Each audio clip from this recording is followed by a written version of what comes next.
Good morning students and everyone, कैसे हैं बेटा। आज 17 अक्टूबर को एनटीए ने अपनी वेबसाइट पर 2 नोटिफिकेशन अपडेट किए। पहले नोटिफिकेशन में उन्होंने बताया है कि जेईई मेंस 2025 को कराने का जिम्मा भी एनटीए को ही दिया गया है, यानी कि जेईई मेंस और कोई बॉडी नहीं कराने जा रही, एनटीए कराने जा रही है।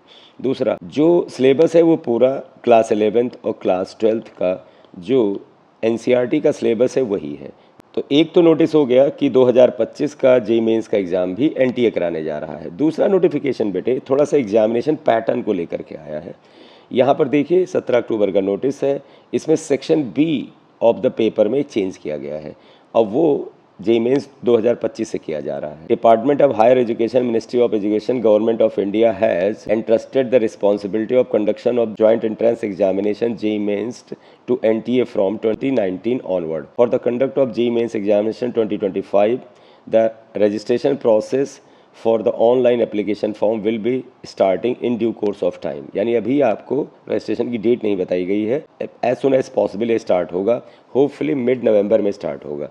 During the onset of the COVID-19 pandemic, the National Testing Agency has implemented an option in Section B of each subject in JEE Mains examination, allowing candidates to attempt any 5 questions out of the total 10 questions since JEE Mains 2021. This modification was introduced as temporary measure to accommodate the challenges posting during the pandemic and has been practiced till year 2024. 2021 से बेटा एक change किया था इन्होंने अपने pattern में कि उन्होंने जो बेटा सेक्शन बी था जिसमें 5 क्वेश्चन आपको करने होते थे, उसमें 10 क्वेश्चन दिए जाने लगे और उनमें से आपको कोई 5 क्वेश्चन करने होते थे। आपको ठीक से बता दें कि जो जेईई मेंस का पेपर है उसमें हर सब्जेक्ट में 30 क्वेश्चंस होते थे पिछले ईयर्स में 2024 तक। इन 30 में से 1 to 20 क्वेश्चन कंपलसरी होते थे और उसके बाद 10 क्वेश्चन सेक्शन बी में होते थे। ये इंटीजर टाइप के क्वेश्चन होते थे, इनमें से आपको 5 करने होते थे। अब इन्होंने कर दिया, वो फैसिलिटी हटा दी गई। अब आपको बेटा सारे सब्जेक्ट में सिर्फ 0.25 into 3 यानी 75 क्वेश्चन मिलेंगे। तीनों सब्जेक्ट में 25-25 क्वेश्चन होंगे। 20 क्वेश्चन कंपलसरी वाले जो थे वो तो होंगे ही।